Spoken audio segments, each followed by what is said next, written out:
안녕하세요. 주경야독의 이 대표입니다. 자, 오늘은 전력 인프라, 제가 이제 강력하게 내년도까지 이제 밀고 있는 섹터 중에 하나가 되겠는데, 자, 그 관련해서 오늘 영상을 조금 말씀을 드려볼까 합니다. 자, 이제 유튜브 댓글을 보다 보면, 역시나 뭐 많은 분들과 딴지를 걸려고 하시는 분들도 굉장히 많고, 사실 또 재미있게 제가 또 유튜브 댓글을 읽기도 하는데, 자, 먼저 주가가 급등할 때만 방송 찍는 이유가 뭐냐라는 말씀을 주시는 분들이 계셔서 제가 한번 요거에 대한 답변을 드려보면, 자, 조회수가 잘 나오려면 주가가 올랐을 때 찍어야 잘 나옵니다, 여러분들. 예를 들어 제가 전력 인프라가 주가가 빠졌기 때문에 영상을 안 찍는 게 아니고요. 많은 분들이 찾아주실 때 급등의 원인이 뭘까? 이것을 더 홀딩해도 될까? 지속적으로 정말 얘기한 대로 주가가 눌릴 때마다 모아나가도 될까?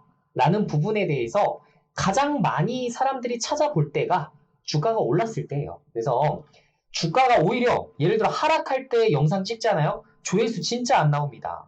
그래서 유튜버의 숙명이라고 좀 생각을 해주시면 좋을 것 같습니다. 절대로 뭐 부정적으로 갑자기 주가 하락했기 때문에 변압기, 전력 인프라에 대한 나의 투자 아이디어가 뭐 바뀌었다. 이렇게 말씀드리는 게 전혀 아니기 때문에 절대 오해 없으시길 바랍니다. 자, 그리고 전력 인프라는 제가 당초 처음 방송을 찍을 때부터 말씀드렸던 게 트레이딩 영역으로 접근하실 게 아니라 가치 투자 영역으로 접근하셔야만 이 엄청난 캐파의 증설과 실적의 증가, 그것에 따른 뭐 앞으로 뭐 당연히 배당 같은 것들도 많이 해주겠죠. 그래서 결론적으로는 숫자가 잘 나오기 시작할 때 주가가 상당히 많이 펌핑업이 될 것이다라는 말씀을 드렸었어요. 자, 그러면서 제시해드린 게 이게 단기간에 수주 증가가 아니기 때문에 여러분들이 장기적인 성과를 같이 내시려면 당연히 이거 꾸준하게 들고 가셔야죠. 주가 눌린다고 해서 그냥 이 테마는 끝, 이 섹터는 아닌가 보다. 주도주 섹터 지금 잠깐 벗어났기 때문에 이것은 버려야겠다. 그건 트레이딩 영역입니다. 저는 전력 인프라에 대해서 가치 투자적인 접근, 그리고 말씀드린 대로 장기 투자적인 접근에서는 잃을 수가 없는 가격대가 앞으로도 상당 구간 발생할 것이다라고 보고 있는 사람 중에 하나입니다. 자, 기본적으로 제가 말씀드렸던 중대형주 3개사와 중소형주 2개사 해서 총 5개 종목 정도가 대표적인 변압기 종목으로 알려져 있는데요. HD 현대일렉트릭, LS일렉트릭, 효성중공업, 재룡전기, 일진전기 정도죠. 자, 사실상 비상장사들도 꽤 많아요. 특히나 중소형 변압기를 생산해내고 있는 업체들은 비상장 업체들이 상당히 많습니다. 근데 실제로 지금 상장한 곳은 재룡전기와 일진전기밖에 없어요. 그래서 이렇게만 이제 살펴보시면 되는데, 자, 이전에도 영상을 찍어드렸지만 만약에 이 중에서 증설 공시를 가장 빨리 하는 곳들은 조금 더 관심 있게, 조금 더 딥하게 바라봐 달라는 요청을 드린 바가 있었습니다. 자, 근데 아시겠지만 일진전기가 먼저 증설 공시를 했어요. 자, 변압기 사이클이 단기간이 아니라 이건 뭐예요? 장기적으로 올라갈 것이다 라고 보고 있는 입장인 것이죠. 그죠? 그렇기 때문에 일진전기, 중소형사부터 움직였지만 가장 기본적인 개념 뭡니까? 우리 대기업들. 그죠? 우리 대기업들까지 움직여준다면 와우! 초고압 변압기에 대한 수요가 정말 폭발적으로 늘어나고 있겠구나. 특히나 기업들이 증설 공시를 할 때에는 수차례 투자를 검토합니다. 이것이 정말 올해로 끝나는 것인지 아니면 내년도와 내후년까지 지속적으로 이어질 수주인지를 확인을 하죠. 그래서 제가 말씀드리는 것은 다시 한번 변압기의 주도주 섹터가 돌아오기 위해서는 가장 중요한 게 뭐겠습니까? 대기업의 증설 공시입니다. 만약에 이게 나오게 된다면 전체적인 종목들이 싹 다 지금보다도 훨씬 더 전고점을 넘어서는 큰 상승세가 나올 것으로 우리가 볼 수가 있어요. 자, 그리고 원래 기존에 이제 주가가 하락하게 된 원인이라고 손꼽혔던, 정말 웃기지도 않습니다. 저 이런 거 보면. 그러니까 8월 달에 뭐 일시적으로 가격도 너무나 뭐 움직일 생각도 안 하고 판매 가격이 지금 전혀 안 올라가지 않았냐, 상승세가 둔화된 거 아니냐, 혹은 물량 자체가 줄어들었기 때문에 야 이거 지금 이제 끝난 거네, 수주 끝난 거야 라고 보고 있었던 일부 시선들이 있었던 것 같습니다. 참 투자자들이 많은 정보의 홍수 속에서 정말 맞는 투자 정보를 이게 선택하는 것도 굉장히 어려운데 가짜 정보들이 너무나 많다 보니까 많은 분들이 어려움을 겪고 계신 것 같아요. 자, 그래서 제가 아무리 여러분들에게 짚어드린다 하더라도 자체적으로도 이런 통계 지표들을 찾아보시고 혹시 무슨 이슈가 없는지 이런 것들을 직접적으로 확인하시는 것도 굉장히 좋은 방법입니다. 유튜버들의 얘기들을 무조건 들어라 이런 것도 아니고요. 여러분들이 직접적으로 통계 지표를 찾아보고 내가 직접 판단할 수 있을 정도까지는 투자 레벨을 업그레이드 하실 필요가 있어 보여요. 자, 8월 달에는 휴가철이 좀 몰리다 보니까 가동률이 좀 다운됐다라는 말씀을 드렸고, 자, 그리고 아무리 슈퍼사이클이라 하더라도 매달 성장한다? 그런 거는 제가 본 적이 없어요. 자, 조선주는 뭐 매달 수주가 늘었습니까? 그렇지 않아요. 자, 작년에도 뭐 슈퍼사이클 끝났다. 조선 수주 끝났다라고 했지만 올해 벌써 9월 달인데 올해 목표치 다 채웠습니다. 증권과도 틀려요. 증권과도 틀리고 너무나 한쪽으로 좀 크게 치우치면 또 반대 의견을 내기도 하는 게 증권가입니다.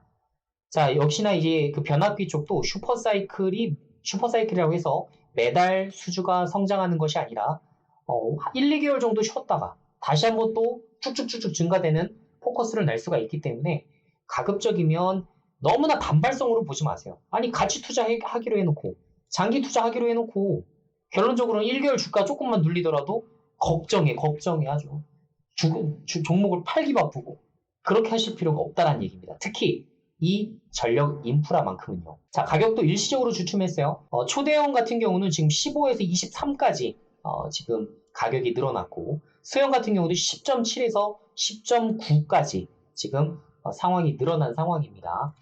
이거에 대한 정확한 표를 좀 보여드리자면 이렇게 될 수 있을 것 같아요. 자, 그래서 이거 보시는 대로 제가 가격은 계속 올라갈 것이다라고 분명히 말씀을 드렸어요. 이게 조선주랑 거의 비슷한 맥락으로 움직이거든요. 그러니까 수요가 많아지면 많아질수록 이거는 정말 어쩔 수가 없습니다. 가격은 올라가요. 수요가 올라가면 어떻게 된다? 가격은 올라간다. 왜? 왜 그래요? 그러니까 모든 것이 수요가 올라가면 가격이 올라가는 게 아니에요. 그런데 수요가 올라감에 따라서 가격이 올라갈 수밖에 없는 이유.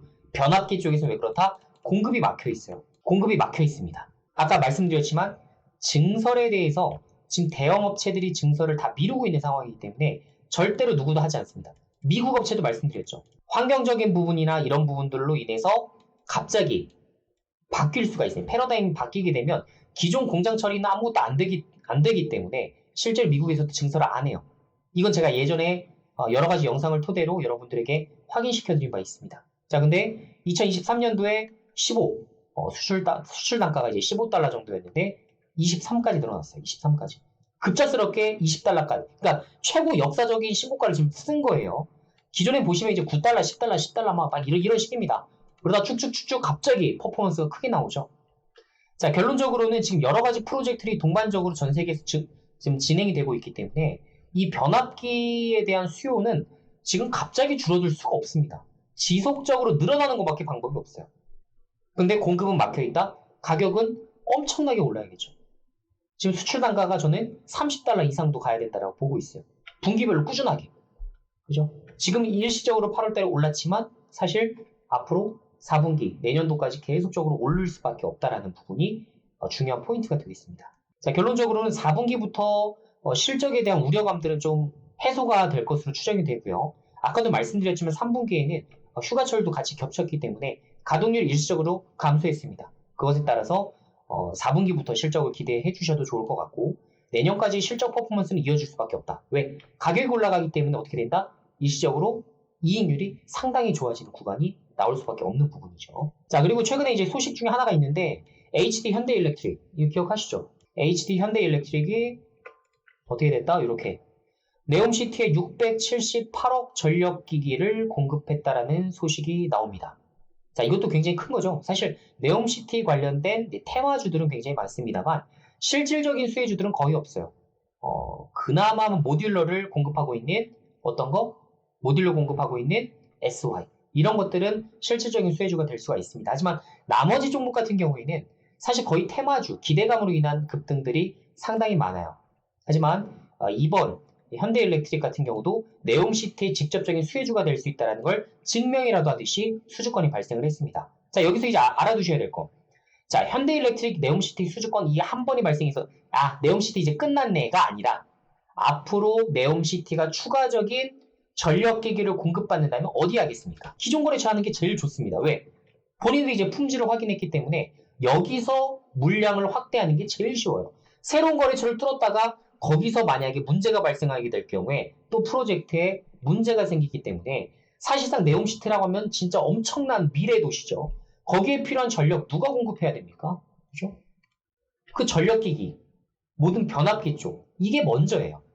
항상 전기가 먼저입니다. 인프라 쪽이 먼저예요. 그래서 인프라에 대한 부분들이 앞으로도 늘어날 수 있다는 거. 그래서 네옴시티 쪽은 제 생각에는 이거는 제 이제 뇌피셜입니다. 뇌피셜이라는 거를 진작 해두시고 HD 현대 일렉트릭 쪽으로 수천억, 최소 수천억 대의 이제 발주가 예상됩니다. 그래서 거기에 따라서 현대 일렉트릭이 먼저 증설 공시를 할지는 뒤이어서 지켜봐야 될 사항 중에 하나가 아닐까 싶어요. 만약에 네옴시티 쪽에서 생각보다 많이 발주가 들어올 것이다 라는 얘기를 먼저 듣겠죠. 당연히. 그럼 사측에서는 가장 먼저 쓸 수 있는 거는 공장을 확대하는 겁니다. 그것이 지금 가능한 곳이 제 생각에는 HD 현대일렉트릭과 LX 일렉트릭 두 개의 기업이에요. 효성중공업은 건설업도 여기를 하고 있기 때문에 사실상 증설하기가 좀 쉽지 않다라는 부분이 좀 있을 수가 있어요. 그리고 여러 가지 이제 부채 비율이라든가 이런 것을 봤을 때에도 저는 HD 현대일렉트릭과 LS 일렉트릭이 가장 빨리 움직일 수 있지 않을까. 특히 LS는 아시겠지만 워낙에 이제 전력 인프라 쪽으로 그 독점적인 이제 LS라는 지주사를 토대로 밑에 이제 쫙 자회사들을 깔고 있는 상황이기 때문에 LS 쪽도 증설할 가능성이 가장 높은 그런 종목 중에 하나라고 보고 있습니다. 자, 결론적으로 말씀드리면 주가만 하락했을 뿐 투자 아이디어는 절대 훼손되지 않았습니다. 자, 지금 이렇게 일진전기 차트도 다시 한번 신고가를 향해서 올라오고 있는 모습들이 나타나고요. 제가 말씀드린 대로 증설 공시를 했기 때문에 오히려 굉장히 좋게 움직이고 있고 재룡전기 같은 경우도 지금 중소형사에서 꾸준하게 아시겠지만 이익률이 제일 높습니다. 그러다 보니까 재룡전기도 지금 상당히 그래도 좋은 퍼포먼스를 좀 보여주고 있고요. 자, 반면에 지금 대형주 같은 경우는 차트에서 바닥을 상당히 많이 기었지만 제가 계속 말씀드리지만 저가일 때마다 기회다. 저가일 때마다 기회다. 이렇게 사모은 분 계실까요? 저는 열심히 사모았는데 혹시나 사모은 분 계신지 모르겠습니다. 자, 그만큼 이렇게 저점일 때마다 좋은 종목들을 싸게 살 수 있는 기회가 가치 투자에서는 발생하기 때문에 가급적이면 가치 투자할 때는 어떻게 한다? 가치와 주가를 비교해서 가치가 주가보다 더 높다라고 한다면 주식을 당연히 사모아야 될 것이고요. 주가가 훨씬 더 높다라고 하면 종목을 내다 팔아야겠죠.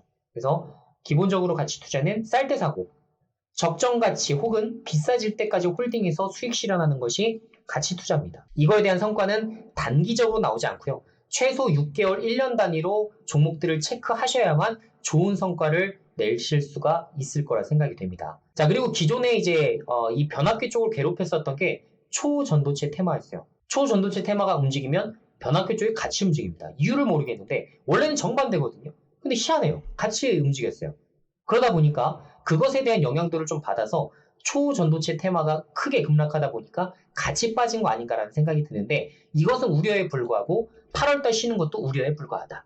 결론적으로는 숫자가 3분기, 4분기부터 서서히 드러나기 시작할 것이고 만약에 3분기에 지금 공장 가동률이 줄어들었음에도 불구하고 만약에 굉장히 시장 컨센서스에 비해서도 더 높은 실적을 발표한다? 그러면 굉장히 좋은 기회가 될 겁니다. 왜? 4분기는 안 봐도 뻔하잖아요. 왜? 변압기 가격이 올랐으니까. 그래서 이런 것들을 좀 같이 한번 체크해 보시는 게 좋을 것 같다는 생각이 듭니다. 그래서 지금 관련주를 보유하신 분들 같은 경우에는 만약에 고점에서 매매하신 분들이 계시다면 저점이 이렇게 떨어질 때마다 주식을 좀 모아나가시는 방법을 채택하게 되시면 앞으로 전고점 84,000원을 넘어서는 종목이 될 가능성이 굉장히 높습니다. LS 일렉트릭도 마찬가지고 모든 종목이 마찬가지입니다. 이 종목은 어떤가요? 저 종목은 어떤가요가 아니라 전체적인 섹터가 같이 움직이는 양상이기 때문에 전고점을 넘어서는 강력한 상승이 아직도 지금은 나올 수가 있다는 걸 잘 기억하시면 내가 쌀 때 많이 사들이는 게 맞겠다라는 생각을 가지고서 접근을 하시면 좋을 것 같아요.